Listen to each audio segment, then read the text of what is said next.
They took one look at him and saw an easy mark. Just another drifter, minding his own business in a roadside diner. But when the wrong men made the wrong move, they learn it too late that some fights are lost before they even begin. The Arizona sun bled into the horizon, staining the sky with rust and gold as Jack Callahan eased his '85 Ford Bronco into the dirt lot of Maggie's Diner, a relic from a forgotten time, clinging to life on the fringes of Route 66, the kind of place where the coffee was thick as tar, the pie had seen better days, and the regulars knew silence was the safest bet. A tired neon open sign hummed in protest against the dusty window, flickering like it was struggling to stay awake. Across the lot, a single, weathered gas pump stood like a monument to another era, its cracked hose swaying in the wind waiting, like everything else in this place, for something to happen. Jack killed the engine, exhaled slow, and took a beat to skin the place. No reason to hurry. He adjusted the brim of his old baseball cap, tucked his wallet into his back pocket, and pushed open the door. Inside, the diner was exactly as expected, checkered tile floors worn down to the concrete in places, red vinyl booths held together with duct tape, and a jukebox in the corner that hadn't played a tune since Reagan was in office. The air carried the tired scent of overcooked bacon, cheap whiskey, and memories best left buried. Jack didn't mind. He wasn't here for the ambience. He just wanted a quiet meal, but trouble was already waiting for him. The waitress wiped down the counter again. It was already clean, but sometimes when the air in a place felt thick enough to choke on, people needed something to do with their hands. She muttered something under her breath to the short-order cook, who didn't bother looking up from the griddle. Jack stepped inside. The bell over the door gave a sharp jangle to loud to noticeable. The kind of sound that put him on people's radar before he even took his seat. Heads turned, eyes lingered, not friendly, not welcoming.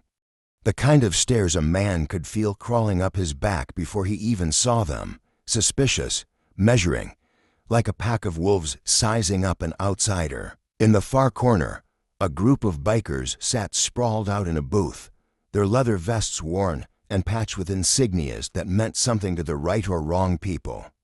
Dark sunglasses stayed on, despite the dim lighting. Their conversation had been full of lazy laughter and half-finished beers. But the moment Jack walked in, the noise thinned out, their attention shifting. Jack didn't acknowledge them, didn't need to. He adjusted the brim of his cap, shoulders loose, movements unhurried. He walked to a booth near the window. A habit, a preference, a precaution, face the exits. Know your surroundings. Some things never change. The waitress approached, late 40s, tired eyes. The kind of exhaustion that doesn't come from missing sleep, but from too many years seeing too much. Her pen tapped against her notepad, an anxious little rhythm that wasn't lost on him. What'll it be? Her voice was flat, but the quick flick of her eyes toward the bikers told him everything he needed to know. Cheeseburger and fries, Jack said, voice steady, calm. And a coffee, black. She scribbled down the order without looking at him. Her pen moved fast, like she wanted the transaction over with. Jack didn't react. He just sat there, fingers tracing absently along the rim of his coffee cup as the air in the room thickened. The tension wasn't in his head. It was real, and it was getting louder. Dot across the diner.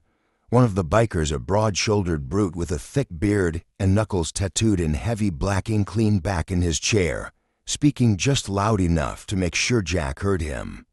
"Well, would you look at that?" he drawled, his voice thick with amusement. "Looks like we got ourselves a tourist." The others chuckled, low, guttural sounds. Jack didn't react, didn't flinch, but the bearded man wasn't done. "Hey, buddy, you deaf, or just rude?" The words cut through the diner like a dull blade, jagged and meant to provoke. Jack didn't react, didn't need to. The waitress returned with his coffee, and as she set it down, he noticed the slight tremor in her hand. Fear, maybe, or just the weight of knowing how this kind of thing usually played out. Jack met her eyes just for a second, offering a faint smile and a quiet, "Thank you." It wasn't her fight, and she knew it, so she did the smart thing. She walked away, fast. Jack took a slow sip of coffee. It was the kind of bitter that could strip paint, but he barely noticed. His focus was elsewhere. The room had taken sides, though he hadn't asked anyone to.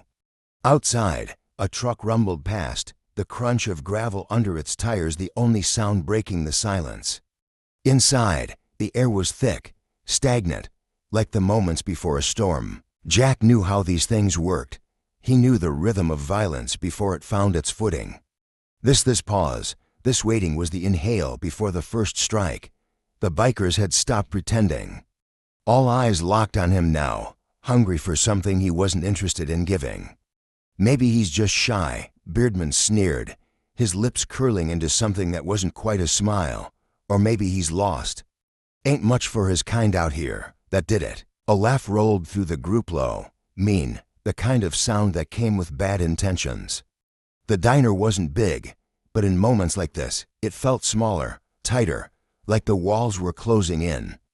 Jack took another sip of coffee, slow, unbothered. He didn't flinch, didn't shift, didn't even acknowledge them. If anything, he looked bored. And that his calm only made them angrier. A chair scraped against the floor, the harsh screech cutting through the heavy silence.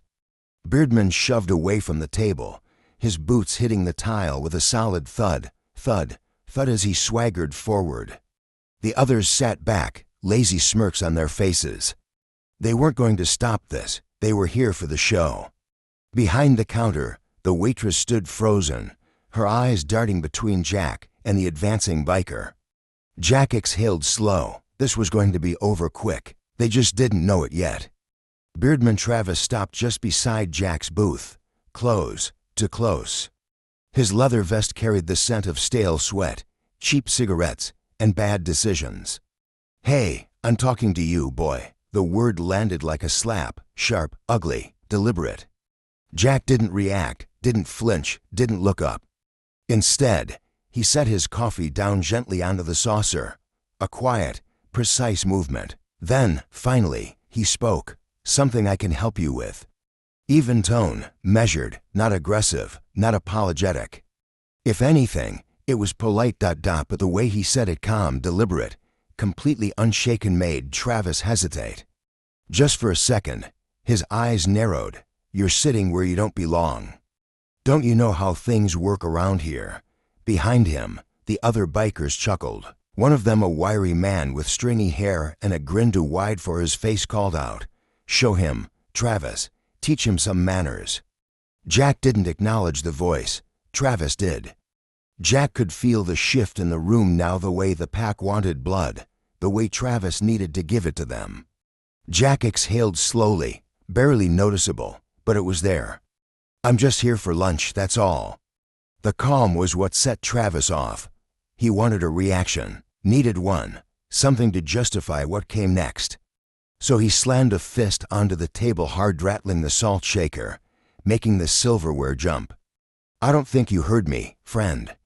Slowly, very slowly, Jack lifted his gaze, locked eyes with Travis. And in that instant, something shifted. It wasn't fear. It wasn't anger. It was stillness, the kind that doesn't break. The kind that doesn't move. The kind that, somewhere deep down, Travis recognized. It unsettled him, though he didn't show it.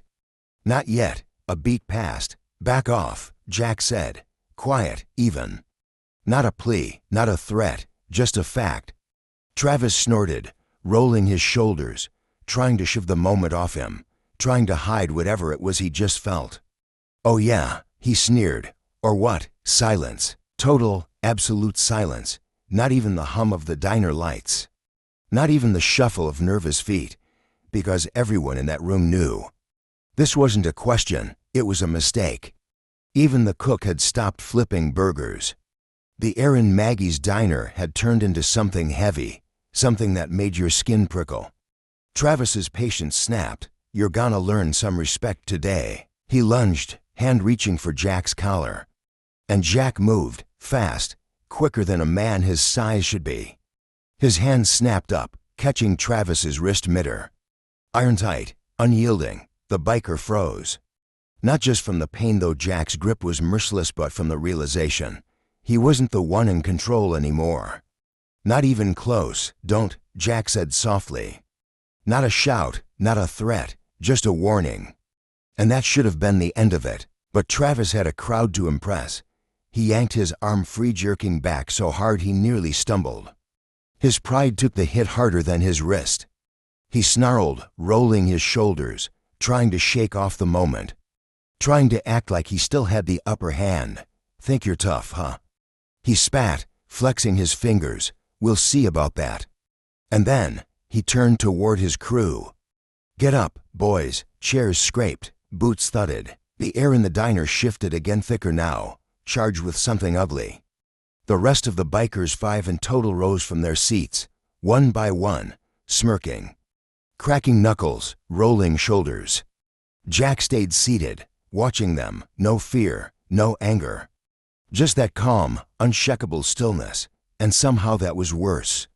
The waitress trembled behind the counter, her fingers scrambling for the phone. "Don't," she started, voice shaking, but Travis's glare cut through her. "Put it down." His voice snapped like a whip. She flinched, her hand recoiling. Jack's eyes didn't leave Travis, didn't acknowledge the others, didn't acknowledge the waitress, didn't react to the shift in the room. He just set his coffee cup down. Soft, precise, controlled. The sound was barely audible. "I'd rather finish my lunch," he said simply. Travis grinned, like he'd won something, like this was going his way. "Fine, we'll do it here, then." Travis's voice was thick with arrogance. The bikers closed in, tightening into a half circle around the booth. They thought they had him trapped, thought numbers mattered. They were about to find out how wrong they were. The diner had become a stage. Every person inside an unwilling audience member. Nobody moved, nobody spoke. Even the distant clinking of utensils had stopped. The bikers loomed, their shadows stretching across Jack like unspoken threats. Travis, still nursing his wounded pride, cracked his knuckles and smirked. "Last chance, tough guy," he sneered. "Walk out now before we put you down." Jack just stared at him, unblinking. No shift in his posture, no tensing of muscles. If anything, he looked bored, and that more than anything made Travis furious. "You just don't get it," Travis spat, and without warning, he lunged. For everyone else, the moment moved in slow motion. But for Jack, it was instinct, like breathing. He moved, not a flinch, not a desperate shuffle, but a precise adjustment, a decision. In one fluid motion, he slid out of the booth, his body turning with practiced efficiency. Travis's punch never landed. Jack's hand snapped up, catching the biker's wrist mid-swing, a fraction of a second. That's all it took. Jack shifted, redirecting Travis's momentum, using his own force against him. The biker stumbled forward, thrown off balance. Before he could react, Jack twisted his arm behind his back hard, guiding him forward, faster than he could stop, straight into the table. A loud, sickening thud echoed through the diner. Travis's chest slammed against the laminate surface, knocking the air from his lungs. One down, the others hesitated, startled, realizing, maybe for the first time, that this wasn't going to be the easy fight they expected. Jack let Travis crumple to the floor, gasping, groaning. His hands were already empty, waiting. The message was clear. "Who's next?" Jack turned toward the others. His expression was calm but firm. "You don't want this." Soft, almost like advice. But bikers don't back down. Not when there's an audience. The wiry man with stringy hair was next. He charged with a yell, fists swinging wild and reckless. Jack moved like water around a rock, a slight shift just enough. Then bam, an elbow to the gut. The biker wheezed, his breath leaving him in a sharp gasp. Jack used his own momentum against him, a simple redirect, a twist. Crash, the man hit the chair hard, sprawling onto the floor. 2 down, the remaining 3 moved together now. Their smirks were gone, replaced with something sharper. Something close to panic. Because this wasn't a bar fight, this was something else. Something they weren't ready for, but it was too late. The biggest one lunged, grabbing for Jack's shoulder, a mistake. Jack turned sharply, catching the biker's arm, locking it. Then a sharp, clean sweep, thud. The man hit the ground. Before he could react, Jack knelt, a knee pressing into his back. A whisper, "Stay down." The biker froze, struggling for air. And then he didn't move. 3 down, another came from behind. Wielding a chair, desperate, sloppy. Jack ducked effortlessly, rose, grabbed the chair. Yanked it clean from the man's hands. The biker stumbled, off balance. Jack closed the distance, a controlled shove. Not rushed, not reckless, just enough force to send him crashing into a booth. He landed in a heap, for down. The last biker hesitated. Eyes wide, hands trembling. Jack stared at him, unmoving, unshaken. And in that silence, the man made his choice. The last biker looked around, at his friends. Bruised, broken, humiliated. Then he looked at Jack, who hadn't even broken a sweat. Jack tilted his head slightly. A silent question, "You're done?" The biker swallowed hard. Then he turned and ran. The bell above the door jangled wildly as he bolted into the parking lot. 5 down, the diner went still. Jack exhaled, adjusting the brim of his baseball cap. His eyes scanned the mess, the overturned chairs, the groaning bodies on the floor. Travis, still slumped over the table, lifted his head. Pain in his eyes, disbelief in his face. Jack met his gaze, calm, certain, unshaken, and said, softly, "I told you to back off." The silence that followed was deafening. But it wasn't the fight people would remember. It was what came next. The diner sat frozen. Nobody moved. The air was thick, but not with tension anymore. With something else, something closer to understanding. The waitress stood behind the counter, her hands still hovering over the phone. She'd never gotten the chance to use it. The cook peeked through the kitchen window, his eyes wide, spatula dangling uselessly in his grip. Jack straightened, his breathing steady. His posture relaxed. If you hadn't seen what just happened, you'd think he'd simply finished tying his shoe. Travis groaned, pushing himself halfway up. His ribs ached, but what hurt worse? His pride. And Jack knew it. "What the hell? Who are you?" Travis's voice was hoarse. A mix of pain, confusion, and something else, something close to fear. Jack looked down at him, calm, unreadable. No smirk, no gloating, just stillness. "Just a guy getting lunch," he said quietly. Travis glared up at him through bloodshot eyes. "You ain't normal. What the hell are you?" Jack didn't answer. Instead, he looked around. The entire diner was watching him, but their eyes weren't filled with fear. They were filled with awe, respect. People weren't used to seeing someone like him, someone that calm, that capable.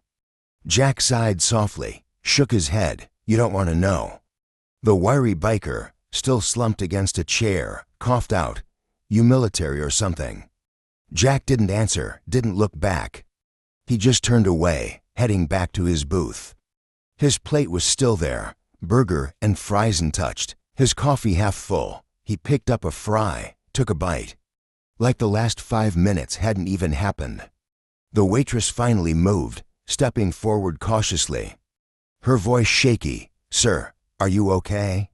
Jack looked up, met her eyes, and gave her a soft, polite smile. "I'm fine, ma'am," she blinked, stunned. Not just by what he'd done, but by how he sounded. Like nothing had happened at all. She glanced at the bikers, sprawled across the floor, groaning, defeated, and she finally understood. They were the ones who should be worried, not him. The waitress hesitated, then glanced at the mess of overturned chairs, broken pride, and battered egos scattered across the floor. Then, back at him, I'll get you a fresh burger." Jack shook his head. "No need." A small pause. "This one's just fine." From a far booth, a voice muttered low, rough, the kind that had seen decades of hard work. An old man, someone's grandfather, skin tan from the sun, hands rough from years in the fields. "I ain't never seen anything like that before." Jack ignored the whispers spreading through the room. He knew what they were thinking. In a world full of noise, a quiet man stands out. People remember that. He reached into his pocket, pulled out a few bills, and placed them neatly under the edge of his plate. Then, without another word, he stood. The sound of his boots on the tile was the only noise in the room as he walked toward the door. Behind him, the waitress watched him go. Then, wait, her voice broke the silence. Jack paused, his hand on the door. She swallowed. Who are you really? He glanced back at her, held her gaze for just a second longer than expected.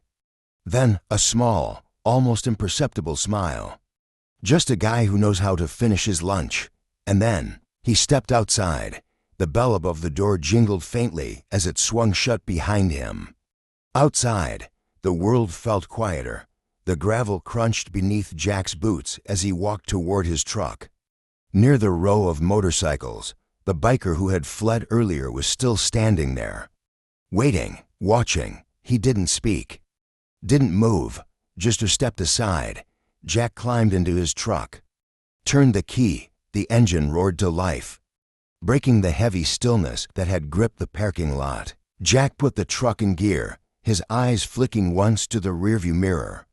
The diner sat there still, frozen in the aftermath. People were still inside, still watching, still trying to process what they had just witnessed. Then he drove off. Down the empty road, leaving them behind. The bikers would recover, the bruises would fade.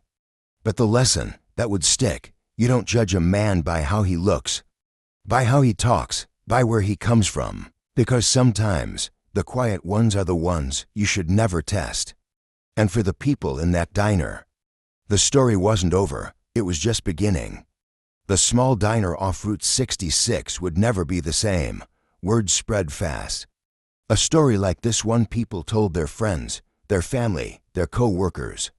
And with every retelling, it grew. Yeah, I was there, someone would say. The guy barely moved, took those bikers apart like he was tying his shoes. Didn't even break a sweat. Another would add, he was calm the whole time. Like he didn't even see them as a threat. The waitress had her own version.